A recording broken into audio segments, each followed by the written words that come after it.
better that than the alternative. Page, yeah.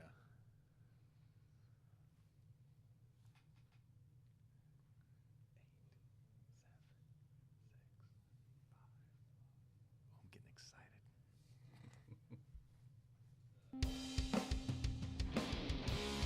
Welcome to Final Gravity, the show where we take evaluation to a whole new level beyond judging. We evaluate recipe to glass. This is not a style show, it's a your beer show. Unlike blind judging, Brandon Martin and James Lallande will evaluate your beer alongside your recipe and process. Based on what you wanted to brew, we'll provide perception, feedback, and a little unsolicited advice. Hey, Not bad, huh? nice. How you doing today? We're here, that's for sure. I'm looking forward to this show. We've got some fun beers on tap. We've got really a good experiment. So we've got And we've got an extra guest in studio tonight. We've got Josh with us from Rabbit Hole Brewing. How's it going? Josh will be here soon to do a collaboration with us on the main Come and Brew It show also. But tonight we're going to have him help us pick these beers apart and kind of decide what we think about them. Yeah, it's going to be fun. So, I was thinking something about our last show, which got a lot of fun.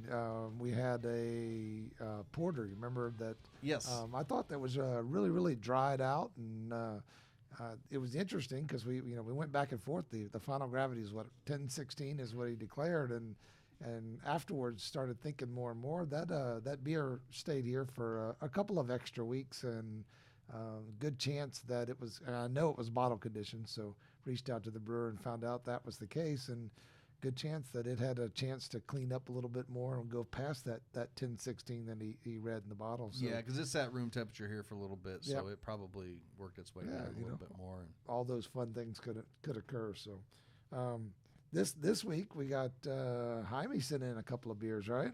Yeah, a listener from ours in South Texas. If you're not familiar with Texas, he's from Brownsville, which is the very southern tip of Texas, as far south as you can go before you hit the ocean. And he has sent us in a couple of beers here, and we're going to be talking to him in future episodes on Come and Brew It. Also, he's part of a really exciting Kvike yeast registry program that we're getting into a little bit here. There's a lot more to this Kvike yeast than what we've initially been exposed to, because we're dealing with some strains that are cultured by a lab and isolated, and there's 2-3 different strains available for us. But there's a lot of other strains that are available from the Netherlands and Norway, and that they're not necessarily isolated and cultured. They've got some bacteria in them, and they all have their own character to them. He's got 16 different strains that were sent to him by somebody in Norway that he's experimenting with. So we're going to get into that a little bit here, and then we're going to talk to him more on the main show later on, about this registry where people are exchanging yeasts and working with pitch rates are a big thing with this. Really, we talked to Lance at Omega about this. The way it was originally done is that the way the beer is inoculated is you take a spoon and dip it in, and that's it. So Which would have been a super low pitch rate. Very, very low pitch rate, and that's really where the character from these yeasts comes from, is massive, massive underpitching. So there's that whole aspect to it too. So we're going to get into that. I don't think that's the case with these beers. I think that these were actual pitches, and when I talked to him about it, there was actually a yeast cake from a previous brew that he used. But we are going to get into a type of Kvike yeast that we haven't tried before here, and this is really experimental on his part. So we're going to have a lot to talk about. I think it should be really cool. I think that's what's fun. I think that's one of the fun things about this show is getting an opportunity to do something that we normally wouldn't have done, and just go out on a limb to see what Jaime was intending. And it sounds like, based on everything that he's given us, that he's really just trying to exploit the yeast and give it a nice solid base and see what that yeast could do, which I think is a lot of fun. When I had the opportunity to play with the Lithuanian farmhouse when it first came out, and did the exact same thing, just took a very basic base and just tried to exploit that yeast, see what it does, and got a lot of learning experience out of it. After having the opportunity to do it, I go back and I'm ready to brew it again, but I know exactly what I want to do, because I get the opportunity to see, okay, based on the characteristics of what that yeast brought, what would go good. And that Lithuanian, I want to put a little bit of rye on it, and I want to put a little more hop to it, and see what it can do versus doing more of a smash. And so it's kind of nice. That's what he's doing here. We'll see what kind of beers that he's put out. And Yeah, and see, this is an Brisbane area Table. where I'm not so patient. I don't like these initial experimental batches. I don't get to brew as often as I'd like to. When I brew a beer, I want it to kind of be where I want it to be. Yes. And so doing these first initial couple where you're just playing around with it and figuring out before you put your finger on, okay, this is what I can expect out of it and this is how I want to incorporate it into this recipe is not my favorite part. I like the finished product better. So I this is great for me because he's done some he's of the work done some of for the us. work. Yeah. Yes, absolutely. So let's start diving in. So the first one, well, both of these have the exact same base. They were a Belgian pale extract that's a little darker. It's a pilsner and wheat extract but it's not No, it's actually 2 row. It's a 2-row extract. Yeah. Okay, but it's not pilsnery like. It's got a little bit of color to it. And so let's see what we got. It's just basic that with a little Willamette. So it should have a nice, just neutral hop character, and strictly only for his bittering addition. No late hops. Well, actually, the way I read that was he had a 60 and a 30-minute addition. Am I wrong there? Yes, 30-minute. Yeah. So there should be some flavor. could be Although the Willamette is that's an American version of Fuggles, so it's not a real strong flavored hop.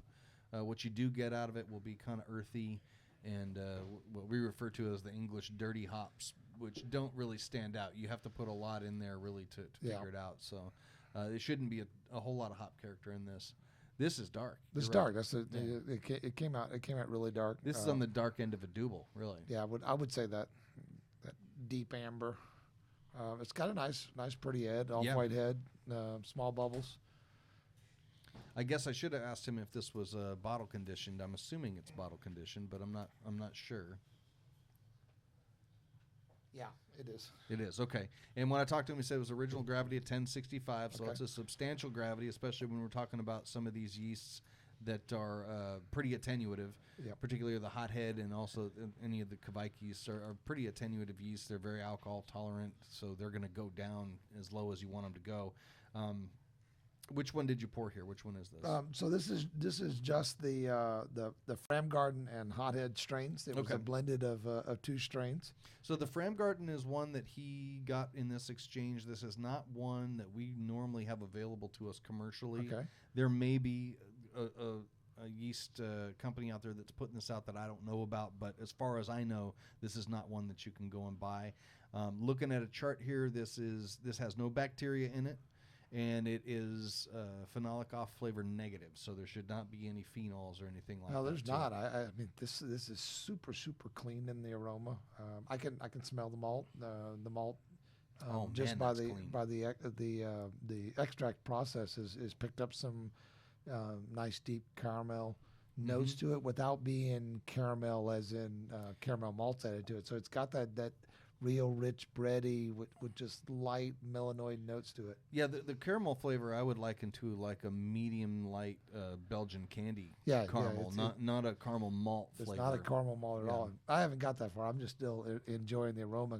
It's just so clean. I do get some esters off of it. The Kvike yeasts are known for putting off some esters. The hothead is not. The hothead is a real clean neutral yeast, but I know the Voss and the Hornindal that we've worked with both have some nice fruity esters to them. They're not like a US-05 that's fermented warm, that they're unattractive esters to them. They're a lot more like an English ester that dovetails in really nicely with the flavor. Super mild esters. I mean, it's a hair touch of like a pear and maybe even a little bit of a cherry. It's not cherry. I get it's not that big. But it's very mild. Yeah, it's extremely mild. And the nice thing about it is that just fits in really nicely with that caramel flavor and the breadiness. There's a hole in your glass. There's a hole in my glass. It's all right. It's in addition to being real clean, it tastes to me like it really attenuated well. I didn't ask him what his final gravity was, but I would imagine it was below 1010. That was my next comment. It finishes out without being like fully bone dry. It finished out attenuated well, probably sitting in that 1010, 1012 range. I don't think it got less than 108, but because it's still got some of that malt note to it. Yeah, now in terms of hop flavor, I don't get any None. hop flavor at all. There's enough bitterness there to kind of balance. It's on the sweet side. The balance is towards malt, but 100%. it's not syrupy sweet or cloying or anything like that. It's balanced out nicely, I think. Yeah, what do you think, Josh? I really like it. There's some similarities to me with the Doppelbock in there, Yes, especially very the much. nice malt character that's there. On the finish, I think that that caramel is actually carrying through more bitterness than the actual hops are. No, I could see that. That's an interesting point. I hadn't thought about that, but yeah, there is a little bit of, I don't know if I'd call it an astringency, but a different type of bitterness than a hop bitterness. But Yeah. it is, Yeah, it's not unpleasant. It's really No, nice. I it's like the really way nice, that yeah. finishes, I think it's especially that- with the dryness. The melanoids that build up in the extracting process, and already even when we have a really long boil, you're starting to get some of that out of it. And that's the things as you're going through, depending on what you want to do here. If you're wanting to make a pseudo doppelbock with a little bit of a touch of an ester to it, then that's what this is. So I'm assuming that this extract is intended to be able to make a double without adding specialty grains. I would say so.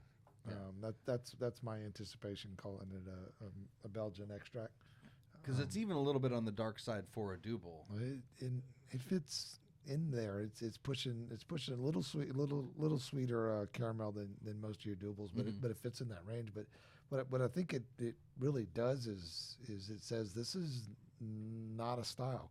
Right. This comes out as something very different, and it's 100% to exploit what this yeast is doing. And it tells you, man, this yeast could be extremely versatile to really make a clean and forgiving beer. He's able to start it out at 100 degrees and then let it eventually just settle in at 85. So standard, room temperature plus fermentation is in the summertime would have put you in that range. So Yeah, so that's one of the things we've talked about a lot with these yeasts is the idea that they change the home brewing world in a way that people who don't have temperature control, and in southern states like ours where it's very hot and your groundwater's hot and it's difficult to chill your wort, that it's so forgiving for those situations. It lets you just kind of pitch it in. And honestly, in my case, without starters or anything, it breaks just about every rule of yeast that we've come to learn over the years. yeah, 100%. If you told me that you had a 1065 beer that you fermented at 85, and I mean 1065 is not that big, but enough. it's big enough that I would have said this is gonna start tasting some fusels, not heavy, but I would have started Fusels, heavy esters, and none of that exists here. yeah. In terms of making a beer your first time as an experiment with it, I gotta say, if this was my first attempt at this, I would be very happy with this. So if I had a keg of this at home, I would have a good time drinking this. It's enjoyable. Got a lot of good characteristics.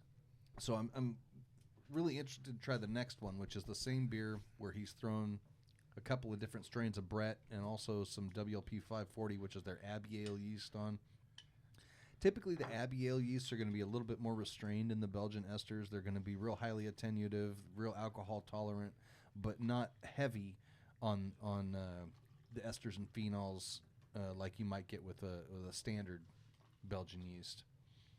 Well, we're pouring it now. But, when you get into two different types of, well, actually now we're talking three different types of standard Saccharomyces and then a couple of Kveik strains too, who knows what's going to do the heavy lifting? They all work at different rates, and at some point something takes over a little bit more than the other. So when you get into these blends, you never know exactly what you're going to get. Yeah, you never know which one's going to take off. I mean, you might even, when having a 4 yeast blend like this, you could easily see one just completely take a backseat and not even get a chance. I mean, as you do blended yeast, one of them often will just take over and completely take the entire profile, do all the fermentation, Right. and the other one just goes to sleep. It just can't fight. So And part of this too was a yeast cake from a previous brew, and that's a big, healthy, active yeast that's ready to go too. So I think that's what the WLP 540 was in here. If I heard him right, Jaime, if you're listening, I had a little bit of a hard time understanding you on the phone just because we didn't have a great connection. So if I get any of this wrong, please send me a message and we'll correct ourselves later on. yeah, no problem.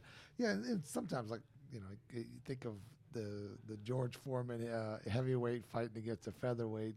That's how those yeast can sometimes go and just take over. So again, this looks exactly the same. Another nice, pretty head on it, nice, well formed. Of course, that's typically the first sign of a well-made beer. If you got a nice, good, pretty head with small bubbles, well formed, tight, gives you a good indication that the beer was made well, went through the process. I get a little more esters in there. I get a little fruitiness. I'm getting more of that Abbey Ale style fruitiness that you expect in your Belgians in the aroma. I don't get the heavy Brett fruitiness. I think I get a little bit more of like a plum ester to this. I get plum.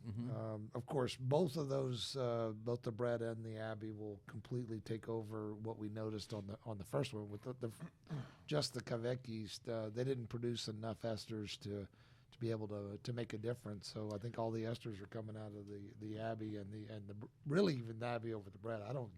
I think you're right. I don't think the Brett had time or opportunity to chew through this very much. Yeah. I don't have a lot of experience with Clausini. I have used Bruxellensis a lot. I don't get those flavors. Now, what I'm thinking is we have another bottle of each of these that are both in the fridge over there that we're going to save for the next episode when we talk to him on the phone. I think I'm going to take them out and get them warm and let them sit warm see if that Brett goes to work a little bit more. Well, and the Brett, I mean, keep in mind that Brett starts off very, very fruity. It has none of the harsh blanket, and then harsh blanket builds over time, and the fruitiness kind of goes away.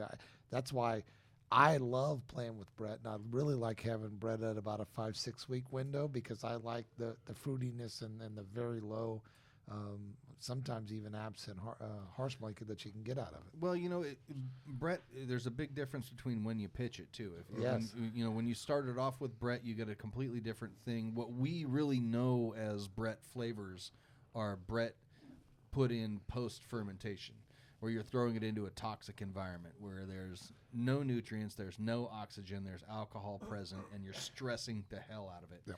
And Brett's one of those things where stress is a good thing. You get those wonderful flavors that we love from it, where, I've had both Clausini and Bruxellensis that were 100% fermentation from the beginning. James Harrington, who we've had on plenty of times, who brewed at Collective, now he's over at Turning Point, has done a lot of 100% Brett fermentations, and it's a completely different thing than when you put it in post-fermentation. So with things like this, when you let it sit, everything else is fermented away, and that Brett's still in there kind of chewing on everything that the other yeasts can't. That's when you start to develop some of these flavors that we know Brett for. Yeah. And that's why I think maybe if we stored some of these warm for a little bit, maybe we'd start to get a little more expression out of the Brett. You might. If there's anything left for it to chew on. Yeah, well, there's definitely something for it to chew on. It could go a little further. It could pull some more out there. I just think that the Abbey yeast, which we know very well, I think it's the showcase of this. I agree. Yeah, it has the plums, but a lot of the cherryness, the fruity. A little bit of the red apple type notes to it, so you get that more in the flavor. Red apple, that's a good one. Yeah, and you can kind of taste the skin of the apple too. Yeah, you get all that characteristics. It's giving you what you expect out of the yeasty notes from a typical Belgian beer, and you can see the base is exactly the same, but this tells you that the Abbey yeast is taken over. Which is, I think it's rather fascinating because we know that the Quebec yeast often will go even further, and they can really dry them out. And they're really aggressive and fast starters too. Yes. So I think the fact that this was an Abbey yeast cake from another beer is the reason the Abbey yeast was able to take out the others and really take the forefront. Because I'm telling you, both the Hothead and the Kveiks that I've used, they take off like a shot. I mean, you put them in, and you got Kreuzen within a few hours, and it is going. Yeah. So that's saying something that the Abbey was strong enough to punch its way through there. What you picking up, Josh? So one thing that I was curious about was between the two. I left some of the first one in front of me. Between the two, I get a really big note of cola, which is almond flavor, but it's like a sweetened. Dr. Pepper is sort of cola flavored, but with sweetener as well. But Coca-Cola, that almost Coca-Cola sweetness coming through on the second sample I'm glad is you not brought present at all in the first sample. It's not. But in I'm the not first. I'm not familiar with Abbey 4 yeast enough to know whether or not it's from that or if we can attribute that to some of the Kvike yeast. The notes I get from the Abbey ale yeast are very, very similar to like the Fermentus BE 256. They used to call it Abbey ale, and then they replaced it with a number just to confuse us all. Right. But very attenuative, restrained esters, real alcohol tolerant. But this is exactly what it tastes like if you ferment it nice and warm. I think James is 100% right that yeast just took the front seat. So Yeah, it did, and I think that's one of those pieces that Jaime can take and say, hey, do I, want to make this, and I really, if you really love it with the Abbey, I'm willing to bet you can make it with just the Abbey and get some of the same thing. Yes, I agree. And that's one of those pieces as you blend yeast. You want to try it both ways. And I could be 100% wrong. There's very much a chance that he could start this and do this nothing but with the Abbey, make the exact same thing, and it comes out completely different, and there's an intangible note behind the scenes that all of the other pieces of the puzzle are kind of putting together. You just never know at times, especially when you start blending, and that's what can get fun. Yeah. You got a few extra yeast, and you want to do something fun.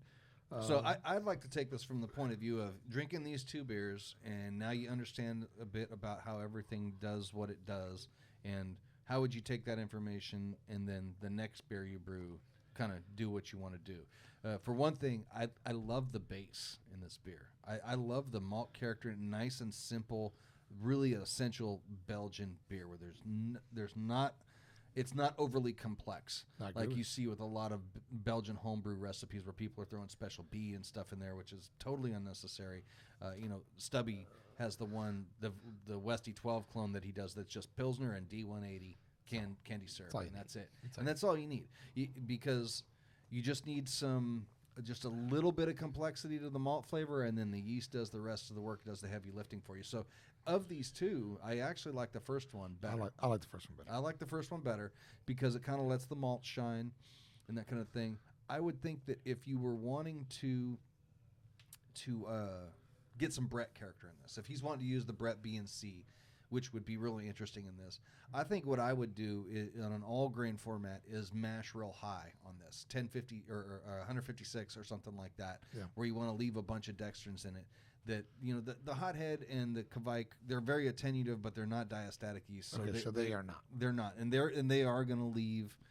If you're mashing at 1050 or 156 or so, you're going to finish out 10, 18, 10, 20 ish, and then let that Brett just go to work on what you left on it, and just let it sit and let it take it down.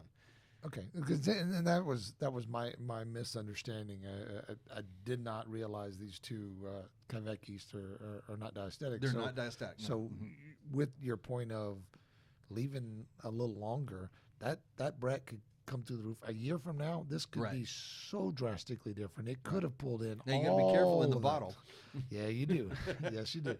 No, but even Brett does, but it does often as a bottle product. Yes, it's going to pick up more. These are big, heavy bottles. They're good, heavy bottles. They'll do well, but I have found that they don't go excessive on adding that much more carbonation. They still add more character without going through the roof where I'm worried about breaking the bottles. Well, the lucky part is they do it real slow too. So as you taste it, you'll be able to figure it out. Yes. You'll open one and you think, okay, these are where they need to be, and then you get them cold and you're good. Correct. And even if they, I think that's the key. They do it slow. And so, you don't have any sudden shock on the bottle to where it just gets so much pressure that's going to break. Unlike the time that I decided to bottle condition in a growler. Very, very poor decision. and I had to clean the pantry that day. So that was a lot of fun. You're lucky if that's all you have to do. That may be another reason he's got us in these bottles, too. Those bottles have higher rating. Oh, yeah, absolutely. Yeah. Not that I will be here if he sends us some more bottles, but I'd love to try this beer in a year. to see if any of the extra yeast. No, that I he's agree using. with you on that. Yeah. I think that these could use some age on them. Actually, they're not so young that they taste young, but they're young enough that I wonder what else would go on in this bottle after a little while. Yeah. Now the first one that's just the hothead and the Fram Garden, I don't know that those are going to develop more character as much as maybe just kind of. No, they're so and smooth neutral. out a little bit. I think if you left that one alone, it's just gonna the malt's gonna pull out a little more. Mm-hmm. But overall, like I think Josh mentioned it very well. It's very much Doppelbockish. It is. I didn't make that connection at first, and he said that, and I thought that's exactly right. It's like a dry Doppelbock. You know, and Fruity. in a Doppelbock, you'd expect it. I mean, as time goes by, if those dark fruits start to come out a little bit more, I mean, in your lagers, you expect them to be clean. It's clean, and so you may see that come around. The other thing I'd like to see on this is some wood aging. You could have fun if with you it. threw some oak in on this, boy, that would be really nice. Some of the tannins from like a medium toast oak and a little bit of bourbon in there, boy, that would oak age really nicely. Yeah. With those two yeast, it's definitely one dimensional. It's complex in that malt. It's all malt, and so I don't mean one dimensional in a bad sense, but it's very flexible to allow you to do all kinds of other things. Like you said, okay, Jim, you could play around with it a little bit. Cherries would be good. Cherries would be fun. Cherries would be awesome in this beer. All right. Well, Jaime, we really appreciate you sending these in. This has been a lot of fun. I got to say, going I'm through 'em. very pleasantly surprised by these beers. When he sent it in, and I thought, okay, these are going to be experimental. These are going to be interesting to taste, but I think we're going to have a lot of commentary on what I would do different. I actually, both of these, I think, if I had these in a keg, I would be really, really happy drinking on these. And I think they're the point where the recipe is solid enough. Now it's time to play with it a little bit. Yes, and that's what apparently he's doing and having a good time playing with some of these other strains. He said he's gotten 16 total strains. That's just something completely new to what we've been used to. Right. We're used to so many. I mean, there's a ton of strains out there, but we're used to this finite set. I mean, if you ask me, I have about 3 strains, and I use those, and that's all I use, and I don't really want to do anything else. But I'm a little stubborn. I'm a little old, and that's all I care to do. So if this is something you're interested in looking at, there is a lot of information out there on the Kvike strains. There's a Kvike registry group on Facebook that Jaime's one of the founding members of, and I've joined, and I haven't really gotten into it as much as I need to yet, but I got to tell you that after tasting these beers tonight, I'm much more interested in getting in and playing around with these. I think that they're easier to experiment with than I thought they were. Sorry, I've got the hiccups all day today. But there's also just searching for the Fram Garden yeast just to get some information on it. One of the first things that come up is a page with 54 different strains of Kvike on here with all kinds of different information on them, whether they're top or bottom cropping, whether they have bacteria, whether they're phenolic off-flavor positive, what the ABV tolerance is, all kinds of stuff. So there's a lot of information out there, and I think this is really going to create some really interesting things in the future, particularly for home brewers. I think I think this is several years off from pro brewers really getting into it, but this changes your homebrewing life, I think. Yeah, it can. Yeah. Well, so we got some more fun here. We do. So we're somebody we're gonna decided they were going to bring their own beer. Yeah. And so what this is the result of me wanting to brew one day and going out to, I keep bulk ingredients on hand, so I don't really keep a whole lot of track of what I've got. I just figure, I'm going to go brew, and I figure I'll have ingredients out there when I go do. That's fun sometimes. It is, unless you get out there and you realize, oh shit, I'm completely out of most of my specialty grains. I don't know what I'm going to do. So you don't need any specialty grains. Well, you know what? As it turns out, you're right. When we drink this, you're going to think I should have left some stuff out of this, is going to be my opinion on it. I don't want to talk too much about it. No. So, let's, in the spirit of what we're trying to do here. So what would you do? What I was shooting for was kind of a hoppy amber beer. Okay. I'm trying to remember. I used the Gulo yeast on it. That's what it was. I had a pack of Gulo yeast. So Gulo is the Omega. It's basically like a Chico strain with diastaticus in it. So Okay. it'll dry things out really, really dry. This got down to 1002. Okay. And now it got down to 1010, and I had to really just let it sit there, and that last 8 points took a long time. So the diastaticus is not real fast working, Okay. but it did do what it claims to do. I made some very fundamental mistakes in putting this recipe together. No. So- Let's not talk mistakes. Let's Okay, talk about okay. So it sounds to me that you made a good old fashioned leftover kitchen soup. Yes, that's exactly right. So yeah. you made a kitchen soup and So and- basically, it's mostly Pilsner. It's probably about 90% Pilsner, maybe a little more than 90%. It's got some aromatic in it, and it's got some chocolate malt in it. Okay. One of the problems is, and this is something that homebrewers really, really need to pay attention to when they're looking at recipes, is that chocolate malt, depending on what maltster you get it from, is all over the place in term. And I didn't know what maltster this was from. You just So it grab it. ranges from 350 SRM to 600. Okay. Or Lava Bond, I should say. 350 Lava Bond to 600. That's a huge range. I didn't know what I was working with, so I guessed. I wanted to put just a little bit in for color, Yep. like I would with like an Irish red. Okay. Most of the color in an Irish red comes from 2 or 3 ounces per 5 gallons. Quarter pound Of is like perfect. roasted barley. Yep. Yeah. So that's what I did. So let's drink this and All right, talk so about here. let's talk Stubby, about it. So- Stubby is especially going to love So it. taking a look at it, we'll describe for everybody if you can't see it on the camera. The head looks good. So first and foremost, the head jumps out at you. It's got And one of the things Mike and I we're both working with this Gulo yeast a little bit, as we discovered, is it's very powdery yeast, which makes me think that it is the Chico strain, which is a very powdery yeast. It's tough to get out of suspension. Okay. It's very cloudy. Yep. That was my next comment. Yeah, yeah. The head looks good. It's cloudy, and it it doesn't look muddy. It may be flocculation or just maybe generally speaking, it's left a little cloudiness. There's a butyric acid. Aroma wise, I wouldn't necessarily say butyric. I think it's we're very gonna kick him phenolic. that hard. I get a Yeah. phenolic. I think it's very phenolic. Yeah. And is that yeast expected to be that way? No, the yeast should be clean. I don't think it's a yeast thing. I think it's a chocolate malt thing. No, I think it's from too much roasted malt. somewhat wrong. Without any I haven't tasted caramel malt propping it up. And Do you what's- think it's an infection? I don't know. I'm just saying that whatever happened with this, it kicked off a lot of phenols. It's very phenolic, isn't it? It's interesting. That, like I said, one of the things to watch very What's that? quickly is look Say at it. Say it. Worm food. Worm poop? worm. Food. Worm food. Oh yeah, it's not good. It's not good at all. No. That's phenolic. Let's see. I haven't dove in. You guys want to just say and crap on it before I get a chance to Well, try it. you say we're fast, we say you're slow.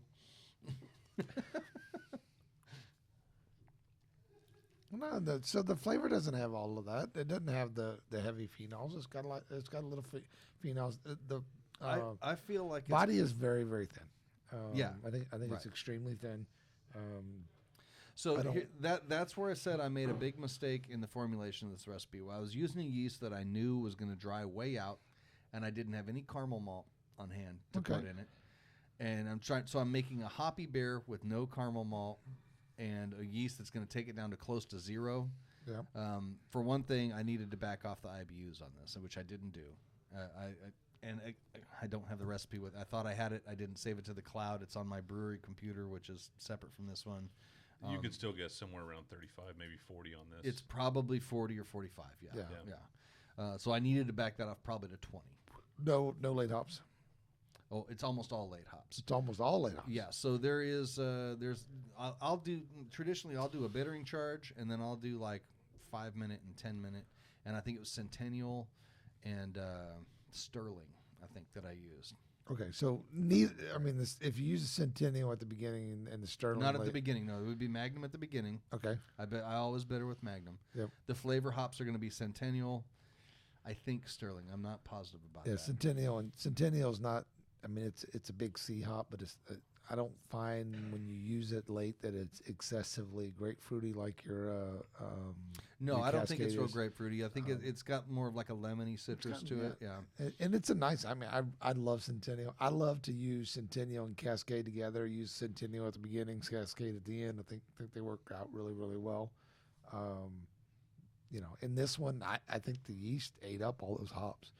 I think it just completely pulled them out. I feel like this beer has a beginning and an end and no middle, and the middle is full of like an ashtray flavor I think it's like an ashy phenolic flavor that I get. I get all that, but I'm going to say I don't think any of that has to do with your choice of chocolate malts. I wouldn't blame it on the chocolate malts. Just something steered this one off the road that you planned on. Do you not get any like baby diaper? Yeah, I get a little of that. Do you get a little bit? I didn't get any like. I didn't think it was infected. No, it's not. It's got something else working. It may be some kind of infection, maybe something with water, maybe something's not. Oh, there's a little bit of chlorophenol chlorophenol note, really, if you look for it. That's the other thing is it has heavy water additions towards hops. So the water chemistry on this is weighted heavily towards a hoppy beer, and I think that's the other thing is it's bringing out some. It's too much. You filter everything, right? I'm working on well water. Oh, okay. Okay, so I'm on well water. My water is very, very soft. There's almost nothing to it except a lot of bicarbonate and a lot of sodium. So Interesting. I have a hard time adjusting my pH. Every now and again, and we all have. I mean, this proves that Brandon's a fantastic brewer, and sometimes this beer is a disaster. Yeah, an absolute disaster. You can't even put your finger really on where it went wrong. Give me some of that PBR back out. Baby poop. Yeah. Something went off on you, and it's more than likely it was water related. Who knows that day's water. Whatever you're pulling, I would probably contribute it more to that. Just didn't hit all the marks. So I broke a lot of rules on this one that I preach religiously to people. One of them is don't change too many things all in one brew day, and I did that. I changed the way I would formulate the recipe. I changed the water. I used a completely different yeast I've never used. So everything I broke all my recipe formulation rules all in one day. So you're talking about stuff I do all the time because I don't care sometimes. I want to throw something together, and it doesn't matter. And I do that all the time too. And most of the time I get away with it. This time I absolutely did not. I didn't get away with anything. And this yeast. So you've used this yeast before? No, it's the first time using this yeast. So you sure it's not the yeast? No, I'm not. Okay, I'm not. See, that's what I'm saying. I broke all my rules. Normally, a brand new yeast. Okay, try it on a recipe so you know. What does this yeast say? Well, let me look it up. Let's look it up. I mean, seriously, because you got my interest all perked up. It's supposed to be like a Irish ale, dry Irish ale yeast. Yeah. But it's I think it's isn't it blended or No, you're right, it hybridized is. with diastaticus? Okay.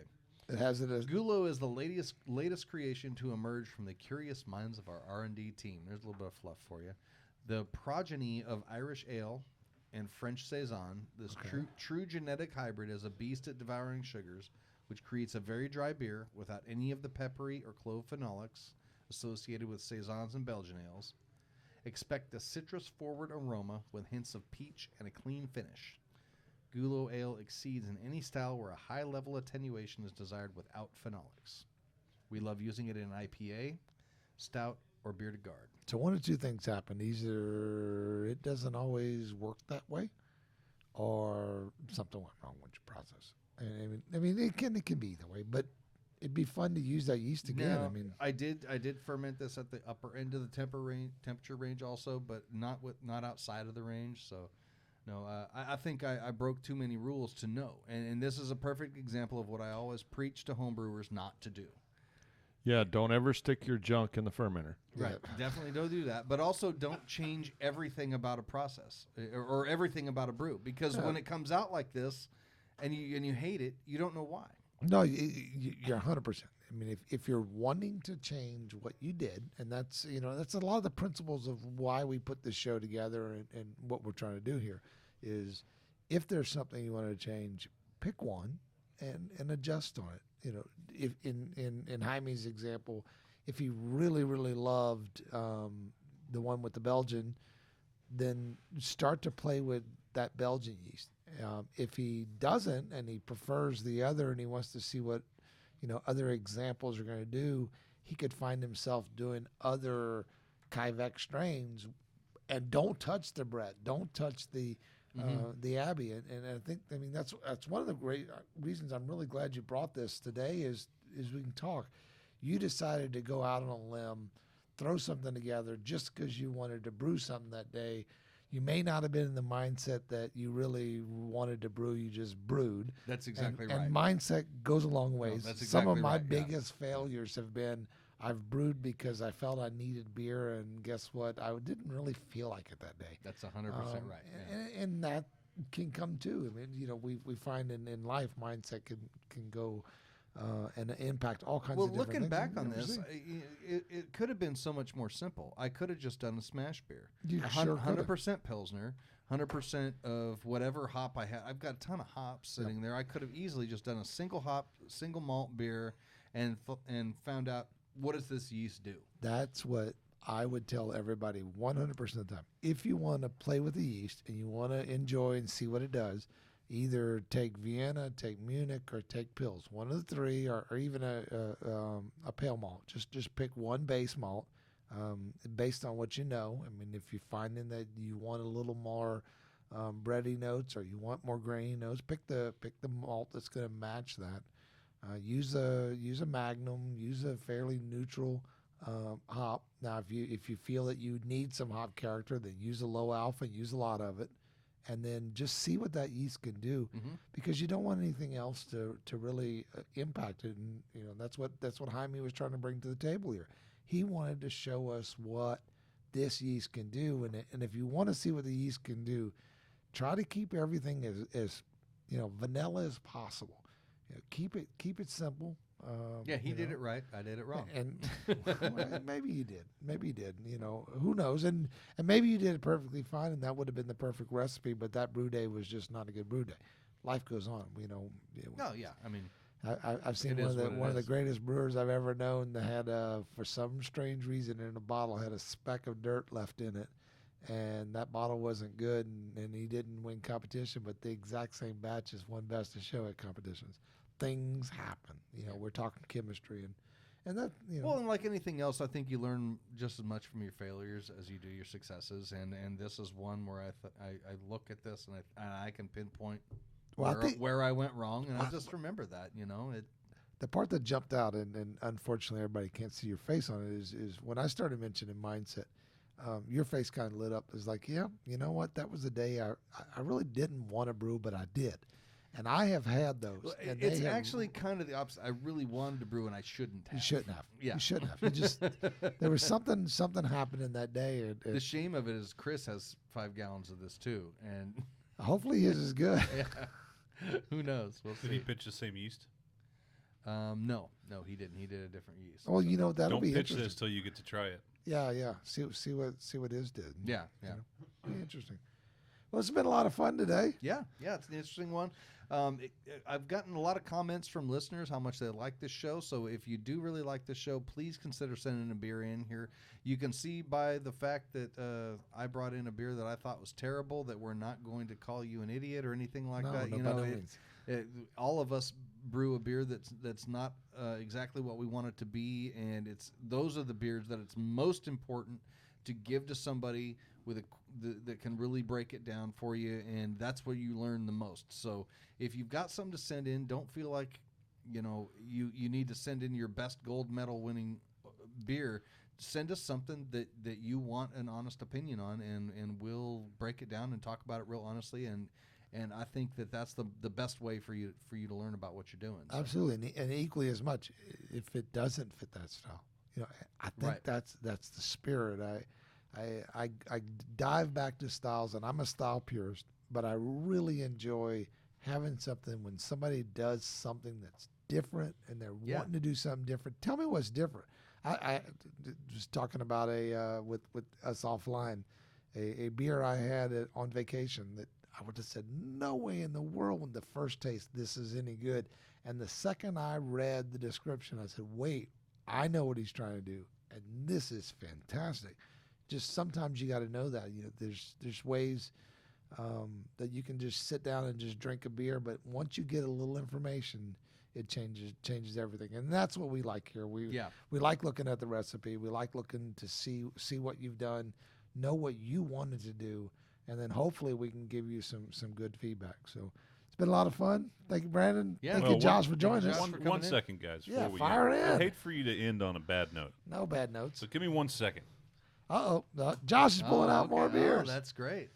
See, this is why you bring in your friends from breweries. So here's something interesting. Austin Jones and I did or actually I think he brewed it and I just cellared it. And it was a golden strong, and it was not very good ever. A golden schlong? Yeah, golden schlong. No, a golden strong. Damn, now you got me tongue-tied. I'm amazed that it takes that little to throw you off. I know. So anyway, I just had it in my man cave, I guess you would say, for the last 4 years in big bottles, and we broke it out. I wasn't expecting anything, and holy crap, it was amazing. So you never know what happens. Did you bring any with you? It's amazing what happens in the bottle. I was going to toss it. Let's open that. Let's have some of that right now. So it was a golden schlong. So what'd you bring, Josh? All right, You so want me to this bring you a is- golden schlong? Is that what you said? Stubby, come get your beer. Okay. This is a Baltic Porter that I brewed a year ago now. And actually, James, you and I worked on this recipe a long time ago when we were brewing at my house for a big Was brew. this the big brew? Yeah. Okay. Uh-huh. So this recipe is one that I brew once a year because I love this beer. It's perfect. I can't speak for how it tastes now because I put it in the bottle yesterday. But when this beer is perfect, it is all kinds of malt. It's just plummy and raisiny. So you made this to be the style, right? Yes. So this is a Baltic Porter, and Heavy. it's about 10%. You know, you're talking Pilsner, Munich, Vienna, some Magnum, maybe a little bit of. That's what I was about to say because I know this recipe. Yeah. And I've said this. I've had that theory, and Josh and I've talked about this quite a bit. Blend your Pilsner, your Vienna, and your Munich. Give a lot of depth to it. Then just a touch of crystal and a touch of dark malts to be able to bring out a little bit of the color in it. The fun thing on the Baltic Porter is you don't necessarily have to go dark. I mean, you see a lot of Baltic Porters out there that are You can see right amber. through them, yeah. Mm-hmm. And then you'll see some that go to brown. You very rarely see one that'll go all the way to black. There's a couple. The Baltica gets pushing. It's one of the darker ones. And that's maybe the only one but I've ever had. if you ever had Simcoff or Zellwig, both of those are two completely different beers, all fitting within the just same Dave style. got his flashlight out. Oh, I'm sorry, It's on man. the You floor gave me now. a beer and then I said that. I'm sorry. We did an episode recently about cellaring and aging and talking about how long to cellar something, what kind of beers to cellar, how long to cellar them, finding the sweet spot. To me, this has a really nice signature of age on it, Yes, it but is. it's not too much. well, I not feel bad. like this is right at a sweet spot. know, like, drink this. I now. actually was going to comment on that. I thought it had just a touch of oxidation that actually added to the complexity. Right, Yeah, exactly. yes, it does. It's just the right amount of oxidation. You have to have some, and I've seen some people that will literally do a little extra splashing because they want it ready faster, and they'll abuse it a little bit early, which technically is not a problem, but you run the risk of all of a sudden it turns too fast. Josh, I think this pulls in all those characteristics and try to give the history. Like you said, we've talked about this for years, and it hits all those marks of what we talked about and what we expected. The only thing that kicks it back, and it's because of the bottle, and you said it yesterday, it lost some carbonation that I want back. If I had this out of the keg, there is 100% no doubt that carbonation would have added a little more to the aroma. and just give a little more to the flavor and the oxidation note that Stubby's talking about. It's a hint. It's a compliment. Really hits the marks. Has the proper color. Has the proper head. Not as big because of that carbonation level, but overall, Well, also hits it's the marks. 10%. Yeah, but Yeah, it there's hits only the so mark. much. Good job. Yeah, it's really a beautiful beer. I think it's right at its sweet spot right now. I actually sat on this for a year because I kept trying it. It's on tap actually, which is a huge mistake. 10% yes, beer it on is. tap, but yeah. it just never hit exactly what I wanted because the first one that I had was 6 months old by the time I drank it the first time, and I have a very fond memory of that, and I wanted to recreate that. This one took a lot longer, so whether or not that means I've gotten better at my packaging. I think this means that I need to come to your house and brew and drink all this up with you because you got to drink it right now. It's perfect right now. Yes. Well, I've told you can't come over until I'm finished with my brew stand. Well, Well, It's a secret. so there's a good friend of mine that said beer is made to be drunk, and when it gets good, drink it now. right, exactly. Because otherwise, And when you drink longer, it, you get drunk. Is that yeah, what you said? it happens. You know. It happens. He said beer is made to get drunk, or made to get drunk. Again, thanks for coming, Josh. We surely appreciate Yeah, it. it was great to have you here. We are going to have Josh on the main show, on the next show, to do a collaboration. We've got a really cool beer that I'm really looking forward to doing. We're going to collaborate on the recipe. Couple of us are going to brew it on a homebrew level. We're also going to go brew it on their pilot system at the brewery, and probably some video and stuff to go along with that. It should be a lot of fun. I'm really looking forward to it. So keep your ears out for the next episode for that. So All right, and we're looking for another Final Gravity in 4 weeks toward the middle End of of July. July. So looking forward to that. If you got a couple beers, send them on in. Other than that, good night, fellas all right. and ladies.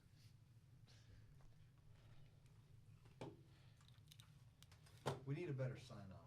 Yeah, Yes. I was thinking that. Catchphrase or something. Catchphrase. We'll get that. Here come the flavor. Something like that, Wasn't that an awful beer? Ay, Chihuahua. Wasn't that terrible? Why would you bring that fucking shit? Because it's useful to talk about. Did those jokers leave? Are you still here? He said, "Why'd you bring that shit?" I don't know why you tried to give me compliments on it.